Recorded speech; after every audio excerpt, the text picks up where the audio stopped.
నిన్న చెప్తున్నాడు 80% కొనుగోలు అయిపోయిందట.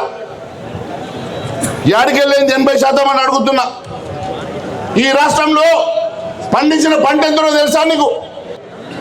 141 లక్షల మెట్రిక్ టన్నులు పండింది. నువ్వేమో 90 లక్షల మెట్రిక్ టన్నులు కొంటాంటివి.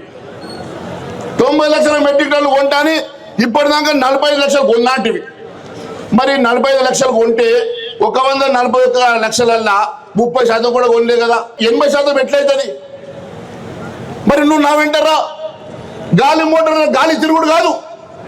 నువ్వు గాలి మోటార్లో గాలి తిరిగి గాలి మాటలు చెప్తున్నావు, అబద్ధం మాటలు చెప్తున్నావు. వాస్తవంగా నువ్వు కళ్ళల పూట తిరుగుతే తెలుస్తుంది, నువ్వు ఊర్ల పూట తిరుగుతే తెలుస్తుంది. ఈరోజు నా రైతు ఎంత గోసపడుతున్నాడో, నా రైతు ఎంత బాధపడుతున్నాడో ఈరోజు నువ్వు ఊర్ల పూట తిరుగుతే తెలుస్తుంది. నేను అడుగుతున్నా రేవంత్ రెడ్డి, మొన్న 10 ఏళ్ళ దాకా నేనే ఉంటా అంటున్నావు. 10 ఏళ్ళు కాదు బిడ్డ, నీకు దమ్ము ధైర్యం ఉంటే రేపు రాజీనామా చేసి మళ్ళీ గెలు, అప్పుడు నేను ఒప్పుకుంటా. నేను ఈరోజు ఛాలెంజ్ చేస్తున్నా రేవంత్ రెడ్డి, నువ్వు ఒక్కసారి రాజీనామా చేసి మళ్ళా గెలిస్తే నా జీవిత కాలం నేను రాజకీయాలు మానేసుకుంటా. నీతోటి ఏడ సాధనైంది? 2 ఏళ్లలో ఎన్ని లక్షల కోట్లు సంపాదించాలో లెక్కలేసుకున్నావు. ఏడాడ రియల్ ఎస్టేట్ చేయాలో లెక్కలేసుకున్నావు. ఏడాడ కమిషన్లు పెట్టుకోవాలయ్యా నువ్వు లెక్కలేసుకున్నావు. కానీ నా రైతులకు ఇచ్చిన మాట మర్చినావు, నా యువతకు ఇచ్చిన మాట మర్చినావు, నా విద్యార్థులకు ఇచ్చిన మాట మర్చినావు, నా ఆడబిడ్డలకు ఇస్తామన్న 2500 నెలకు ఇచ్చే మాట మర్చినావు.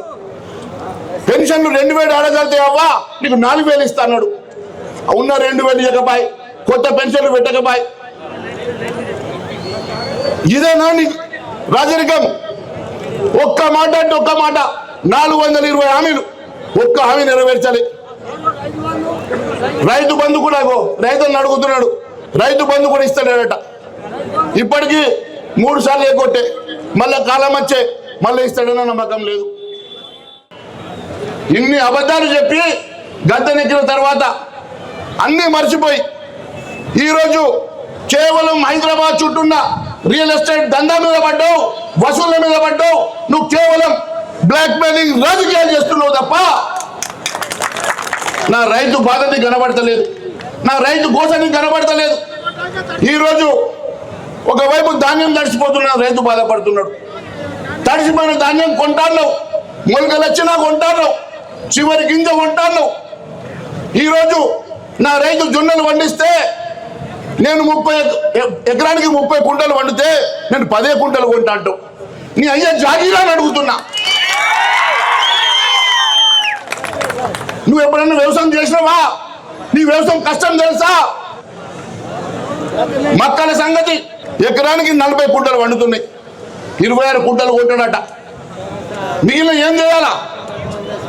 నీ ఇంట్లో పోసరమ్మంటావా? ఆ రోజు అన్నావు కదా నీకు చేత కాకుండా దిగిపోమని.